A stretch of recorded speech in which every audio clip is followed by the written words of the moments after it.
Namaste and greetings to all. I am Umang from Mumbai Tarun Bharat and Policy Advocacy Research Centre, and I welcome you all to Bharatasya Sangeet Vishwanubandh Yatra. It is an attempt to trace the journey of Indian classical music and instruments in interrelationship with world music cultures.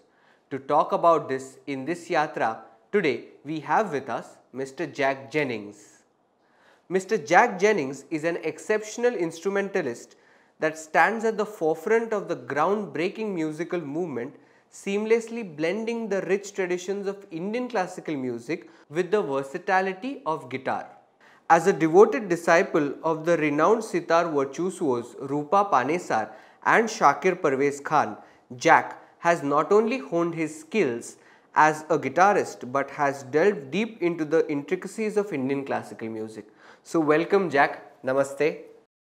So let me begin by asking you about your journey and your passion for guitar, and how did it start? So it started off because I grew up listening to the Beatles most of all. In my family, we were always listening to the Beatles, and I started playing guitar when I was 10. So we started, learning Beatles songs, and then I really got into blues guitar, and that was really important as a foundation because there was so much improvisation, and the way of playing lead guitar as with blues is it's a very vocal orientated style of Correct. of playing.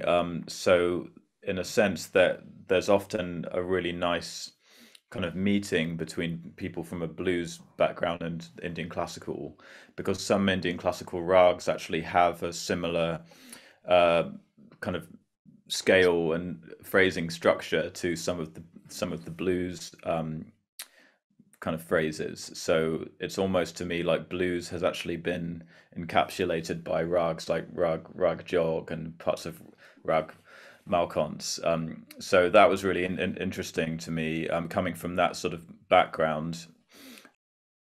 But I think the first time I really heard in Indian classical music was I was studying in what we have in the UK, we call it secondary school, which is like the last school that you go through to the age of 16, and then beyond that we go to a college and then university. So in this secondary school, I did music as a main subject, and we looked at all different styles of music, and we looked fairly briefly at Indian classical music, but it did have a very strong impression on me and my friends when we heard it in the classroom. We thought this sounded amazing. Was it instrumental? Yeah, I'm pretty sure it was instrumental. It was probably sitar and tabla. But then the first time that I really listened to it more in depth was my mother is actually an Iyengar yoga teacher, so she would travel to Pune to study, and then she came back one year and she brought an old cassette of Ravi Shankar and Alaraka, and there was a CD of it was called The Greatest Hits of Zakir Hussain, which is quite a funny title, with greatest hits. But yeah, it was just a great compilation. And so these were, very long pieces. So I was being exposed to, the full recital style of solo tabla. Very, very important to me to hear that from an early stage. And of course, Ravi Shankar's amazing playing Rag Hamsadwani, Rag Kafi, and Ramkali. I think it was those three rags. And I just thought that this was unbelievable because I'd grown up playing guitar and being influenced by Jimi Hendrix, and I loved the whole very expressive, very colorful side of guitar playing. So the sitar was just it was immediately I could embrace this, and I thought, well, this is incredible. It's like taking the kind of psychedelic rock sound that we have in Western music, but it's so far beyond that, and you can hear that the roots of it go so deep. So it sounded to me like it was almost like the future of the guitar. Like if you could expand the guitar as far as possible in that direction of just the pure expression and the detail of the notes and the way that the phrases could move. If you could expand that as far as you can imagine, then you would end up with something more like the virtuoso sitar players.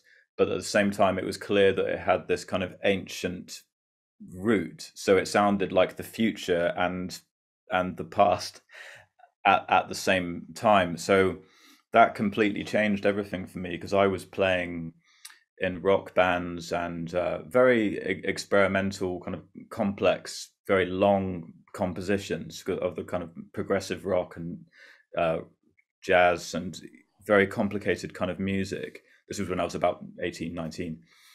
But Indian classical music just kind of completely took over, and I gradually became more and more singular, to the point that I actually only do Indian classical.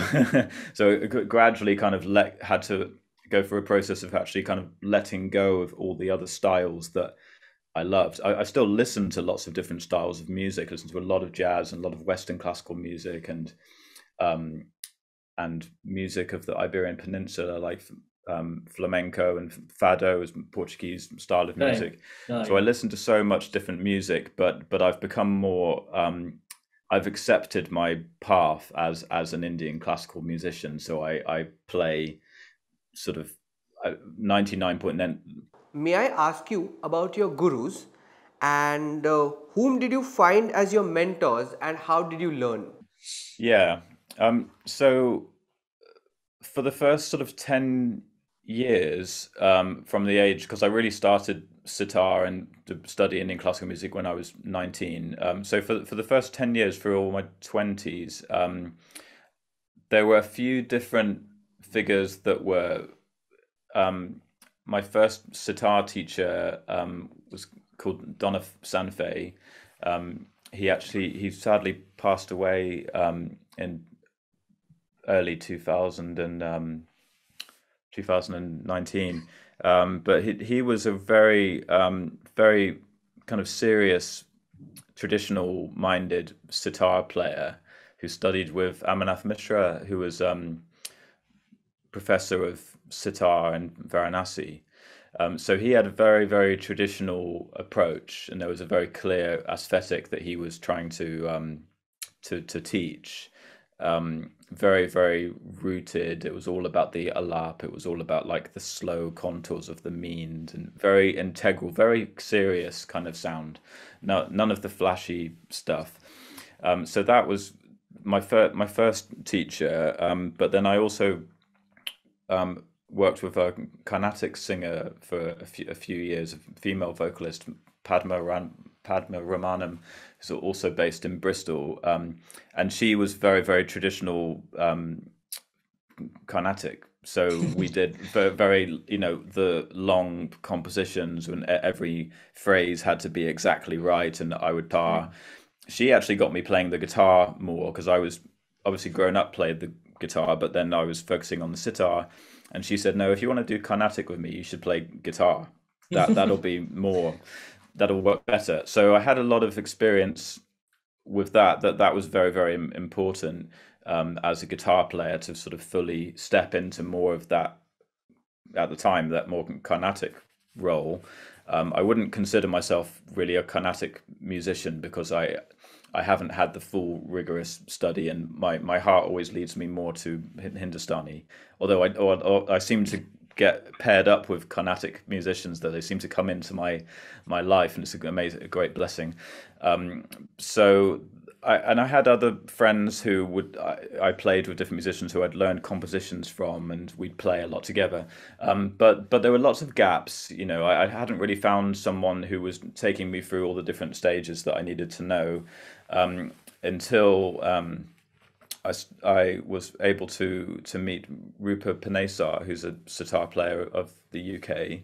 I was introduced to her through Gurdain Riot, who's a tabla player of the UK, one of the UK's finest tabla players. So I'd been playing with him, and Manish Pingle, who's a slide guitar player, also based in Mumbai. Actually, I'd been playing with them because I'd got to know them just through going to one of their concerts and introducing myself.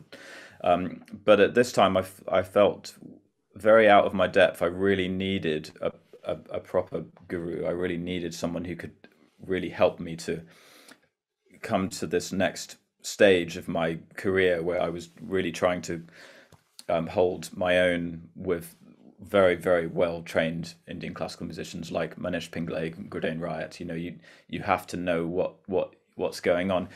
So Gurdain Riot, actually, he for in a sense, he was like a guru to me. The few times that we practiced together, he really took me through my paces. He said, okay, well, it sounds like you haven't really got the right material for this part of the recital, and you haven't really got enough ideas for the drut section, and you're sort of missing this, you know, because he was always thinking about the time cycles and the different stages of the ritual, and all the different role that you would play in the Vilambit, Madhya, Drut, and the Jala, and all the tihais, and all the different ways that you had to really have that rhythmic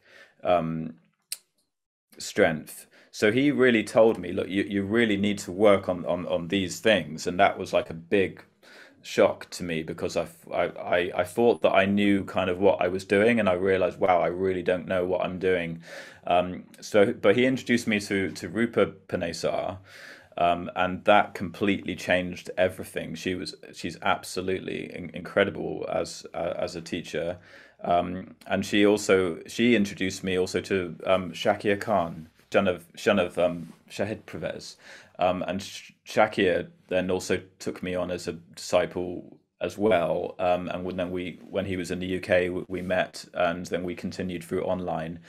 So Shakir and Rupa seem to be very, very happy to work together. So I have lessons with each of them. So I've always got so much on my plate that I need to work on, but they've also had very different approaches and different teaching styles, so that's been interesting because they've helped me to develop different sides of my playing, so the overall picture is really very inspiring, because I think that your gurus kind of can give you a sense of what you could become, and they're always showing you like what you could be doing next. And so when you've got two different gurus who are very much working together, and they're both showing you slightly different areas of what you could become, but as an overall picture, that's very, very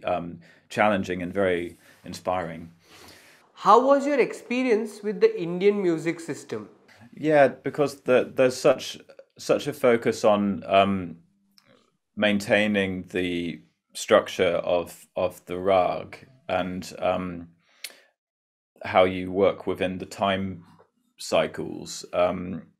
So there's a lot of different things that mentally you need to keep in focus. So no matter what kind of technical ability you have on the instrument, that's not enough. You know, you need to know how to orientate yourself in the rag. You really need to know the mood and the feeling of the rag, because as well as there's the ascending and descending structure, and the key phrases and the note, the notes that you focus on. But I think beyond that, the rag has a sort of a lyrical poetry to it. It has a mood, and when you really know the mood of that rag, it feels like then you know how to really move through it. Because the teaching methods, people talk about Vadi Samvadi and about the ascending and descending order, but I've heard people say that wasn't always the way that it was taught. Right, absolutely. So they're sort of very, very convenient methods to sort of disclose, right, how can we best summarize the rag, and it gives you a very clear sense of how to get from A to B and A to Z. But really it's about the phrases. I think it's about the overarching sort of structure of the phrases and the aesthetic and the feel of that rag. And when you're playing, something that sort of made sense from the beginning is that if you start playing through the rag, and then if you play notes or a phrase that doesn't belong to that structure, you can very clearly feel, oh, okay, well, this has kind of changed. Doesn't feel the same now. So I think when you start to tune into that, you kind of start to develop a bit more of an inner compass. But I'm very cautious about playing lots of different rags, because I mean, I like to, of course, at different stages of my learning, I've tried to look at as many different rags as I can and try to get to know them all. And but in terms of actually putting my stamp on them as a musician and performing them, I've always been quite cautious, because I don't want to let myself into a false sense of that I know what this rag is really trying to say. So I usually make sure that I've really absorbed the feeling of the rag as much as I can, because I'm a very cautious kind of person in a sense. I think I'm quite kind of bold and adventurous, but I like to be quite sort of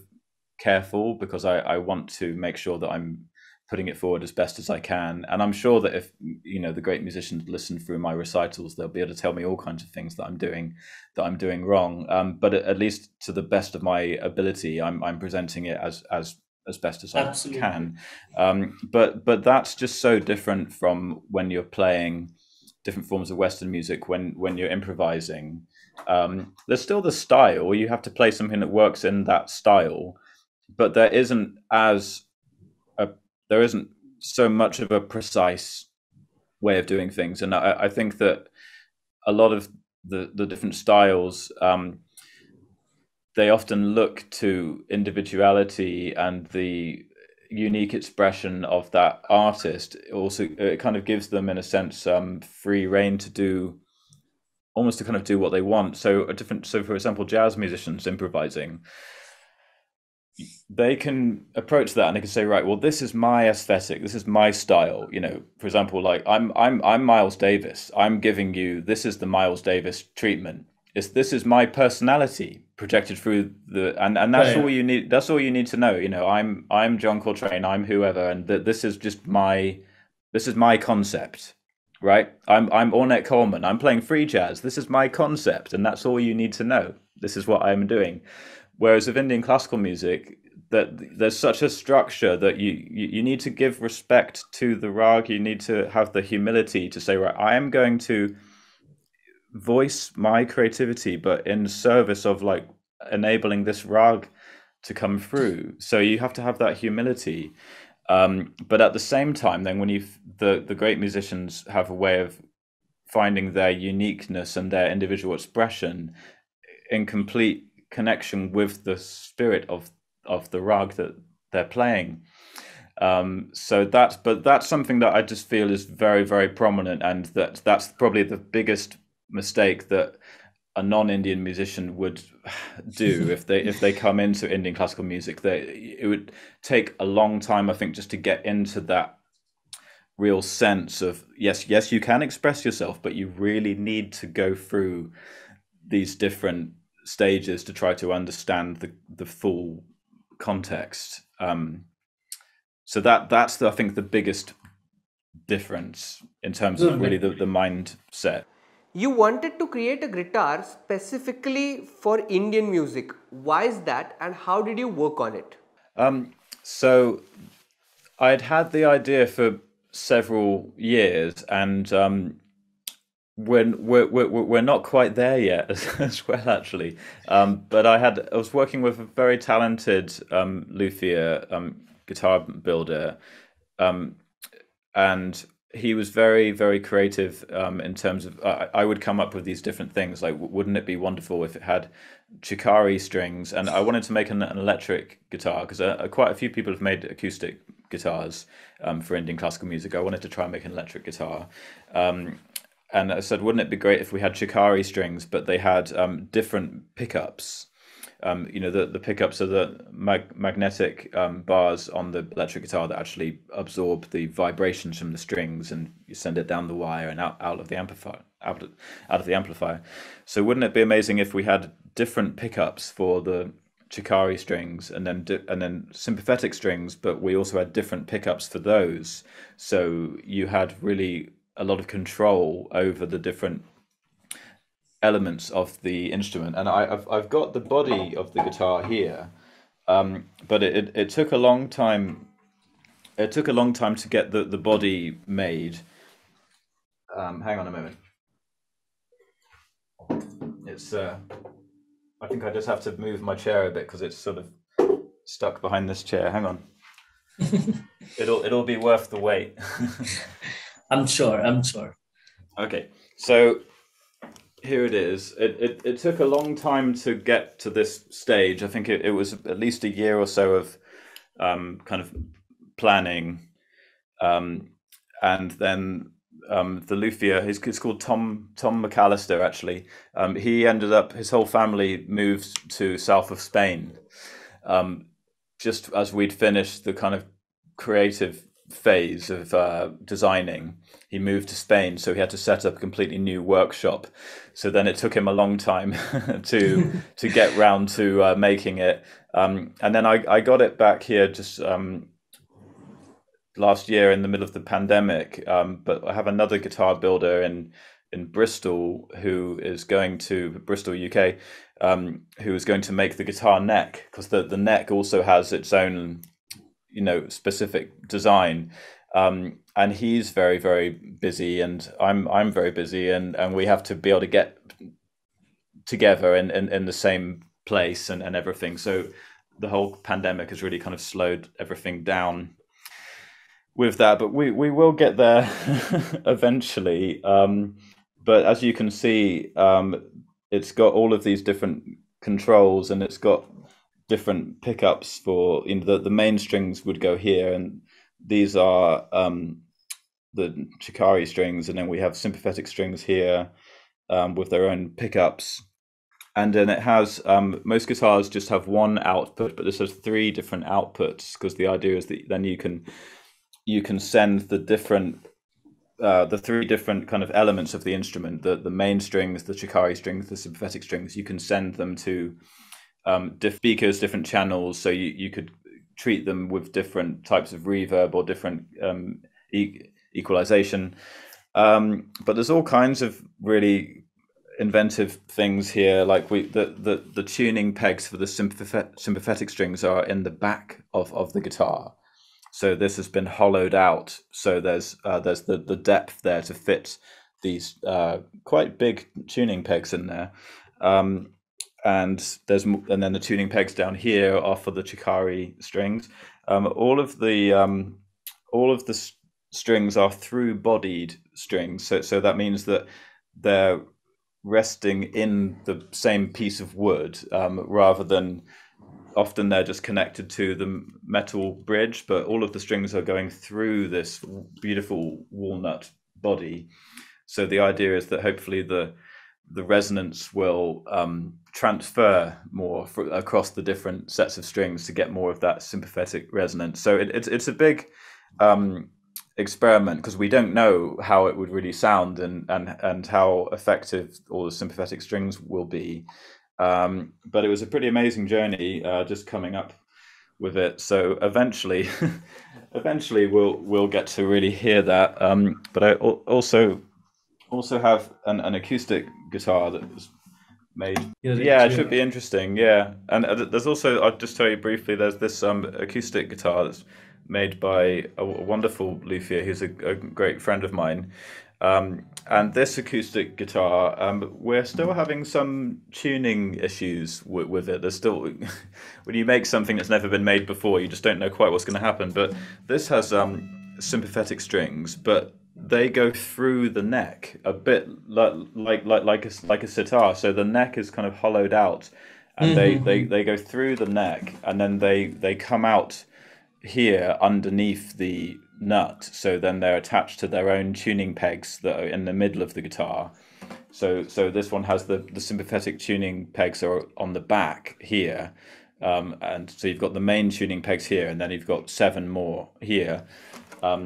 So this has been interesting, and it's got a specially carved fretboard. It's called scalloped frets that is a bit more like a sitar in the way that the frets are arched.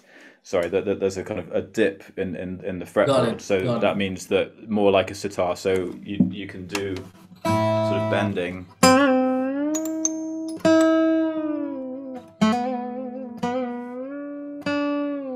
This kind of broad bending, but we're having some tuning issues with it, keeping it staying in tune, and it has the Chikari strings as well, and these sympathetic strings. So but this one still needs, I think it needs different types of tuning pegs or things like that, just to keep the instrument stable, because with all of that bending it's difficult for it to stay in tune. But these are all kinds of things that you encounter when you just try to invent things, and things have been slowed down quite a bit with the pandemic. It's harder to kind of just get together and try out all the different ideas, and but it's an interesting process. But I mean, I'm so happy just with it's amazing to me how well it works just with the electric guitar. But I changed the strings. People are always asking me about the tuning that I use. It's just, I replaced the low 2 strings with these high strings, and they become the Chikari strings. And then on the guitar you have this open D string, which is just standard. It's normally E, A, D. So my open D string is the Sa, and then I have the Chikari strings tuned to D. So this works fantastic because my guru Shakir plays in D, and Manish plays in D. Rupa likes to play in C sharp, but she very kindly, she normally tunes to D when she's teaching me. She's very, very kind like that. So just regular, and I teach people, to do this with their guitar, just to tune it, string it up slightly differently, and then it's just standard tuning on the top. But this works incredibly well for playing sitar repertoire. So in a sense, I haven't been in a great rush to complete these other instruments, because I'm so in love with this guitar, and that's keeping me busy at the moment. But these other instruments, hopefully they will see the light of day at some point. They need quite a bit more work, I think. I'll use this acoustic guitar just because it's because the electric isn't really plugged in right now and the microphone's in the wrong position. So let's check the tuning.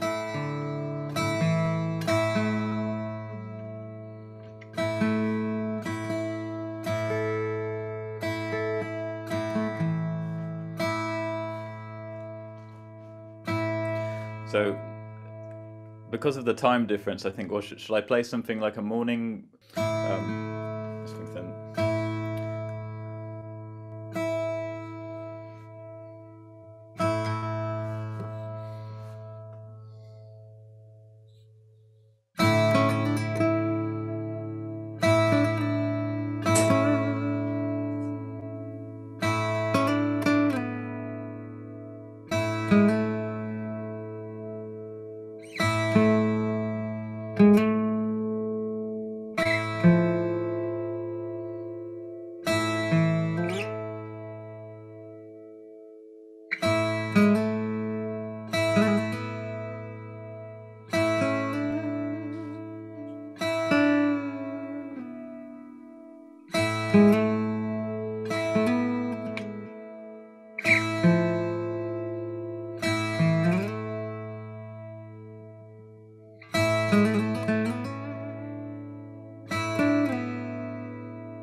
From being a student to now being a teacher, how does it feel to teach Indian classical music?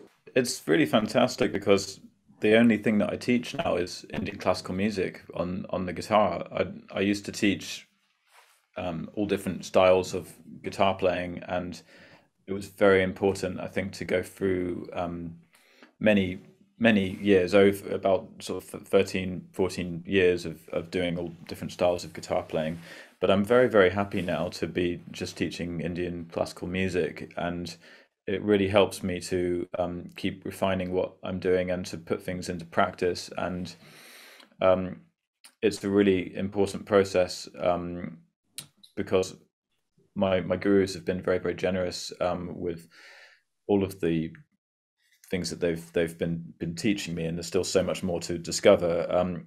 But the parts of their teaching that I've managed to absorb, they've been very happy for me to then turn that into my guitar courses, to teach other guitar players and to use that in my lessons. So that's been a really good process because I've had to notate things and listen to recordings of our lessons and then figure out what's going on rhythmically and how to break that down and how to arrange it on the guitar in the most suitable way for the instrument. So that whole process of refining it and then packaging it in a way that is easy for new students to understand, or at least as accessible as it can be, that's been a really, really great process, and I think it always really improves your playing, and I've loved that about Indian classical music, that there's such an emphasis on teaching and the guru passing on the information. And I mean, I don't consider myself to be a guru at all, because I'm still much too sort of early in my own journey. But I think that having students to teach, it really helps you to keep understanding what you're doing, and you have to really reflect on how are they moving forward and what can I do to help them. And it makes you you start problem solving and trying to figure out, well, how can I really help this person as much as I can? And then that really inspires you to just understand more deeply what you're trying to achieve musically. So yeah, it's invaluable, and I love the fact that the most prestigious Indian classical musicians take teaching so seriously. It's not like, oh well, I'm a big star now, I'm just going to play my concerts and I don't have to worry about anyone else, I'm just going to do my own thing. It's quite the opposite. They have everyone seems to take that responsibility to be encouraging musicians to come up and the younger musicians to develop. So I just think that's such a beautiful part of the culture that's really carried into the music so wholeheartedly. Do you have any message for our audiences? Well, just keep listening to music, keep feeling that incredible love that the music inspires within us. And I think that music is such a divine force in this world, and just having the listening with that sense of openness and having that humility will empower you and inspire you beyond anything you can imagine. The more that you open yourself to the music and really allow it into yourself, just keep doing it, keep listening to music.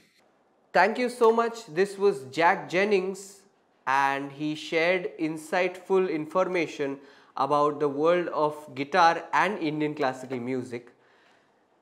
This was Bharatasya Sangeet Vishwanubandh Yatra. This yatra is in association with the Ministry of Culture, Government of India.